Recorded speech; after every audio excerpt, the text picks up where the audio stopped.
Aku akan seperti embun bagi Israel, maka ia akan berbunga seperti bunga bakung. Keegoisan adalah hal yang menjangkiti banyak orang belakangan ini. Semua orang sibuk dengan dirinya sendiri.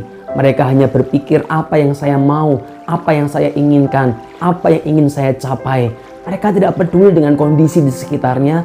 Mereka tidak peduli apa yang Tuhan inginkan dalam hidup mereka.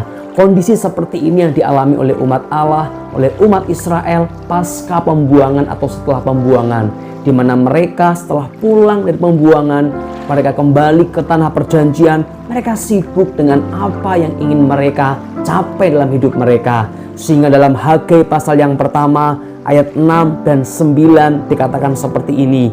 Kamu menabur banyak tetapi membawa pulang hasil sedikit. Kamu makan tetapi tidak sampai kenyang. Kamu minum tetapi tidak sampai puas. Kamu berpakaian tetapi badanmu tidak sampai panas. Dan orang yang bekerja untuk upah, ia bekerja untuk upah yang ditaruh dalam pundi-pundi yang berlubang. Lalu ayat 9 bagian B. Oleh karena apa? Demikianlah firman Tuhan semesta alam. Oleh karena rumahku yang tetap menjadi reruntuhan, sedang kamu masing-masing sibuk dengan urusan rumahnya sendiri.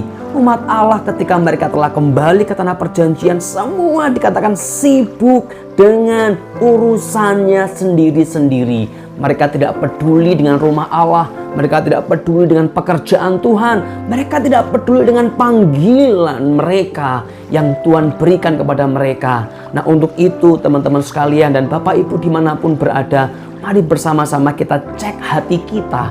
Apakah kita sedang dikuasai oleh keegoisan seperti umat Allah pada waktu itu? Apakah kita sedang sibuk membangun rumah kita, membangun kerajaan kita di dunia, dan kita lupa akan apa yang Tuhan mau untuk kita kerjakan di tengah-tengah masyarakat, di tengah-tengah generasi kita, di tengah-tengah kondisi yang sekarang sedang terjadi di masyarakat kita.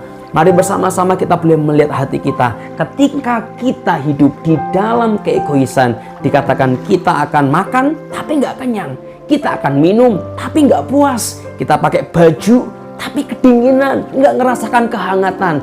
Itulah kondisi rohani orang yang hidup dalam keegoisan. Mereka tidak pernah puas. Mereka mengalami kehampaan. Mereka kehilangan makna. Mungkin di tengah semua yang mereka miliki. Tetapi ketika kita mau peduli, ketika kita mau memperhatikan orang di sekitar kita, maka Allah akan memakai saudara. Maka Allah akan memberikan sebuah kepuasan rohani, sukacita rohani, berkat Allah dalam kehidupan kita. Sehingga kita tidak hanya punya rumah, tapi kita menikmati suasana rumah yang penuh dengan damai sejahtera. Kita tidak hanya punya pakaian, tapi kita merasakan sukacita dan bersyukur atas apa yang kita pakai. Kita tidak hanya sekedar minum, tapi kita menikmati kepuasan di dalam Allah ketika kita hidup di dalam kepedulian dan panggilan Allah atas hidup kita. Mari tinggalkan keegoisan. Mari kita tinggalkan mementingkan diri sendiri. Kita dengarkan apa yang Tuhan mau. Dengarkan apa yang Tuhan mau dalam hidupmu. Dan engkau akan mengalami berkat dan anugerah Allah. Tuhan memberkati.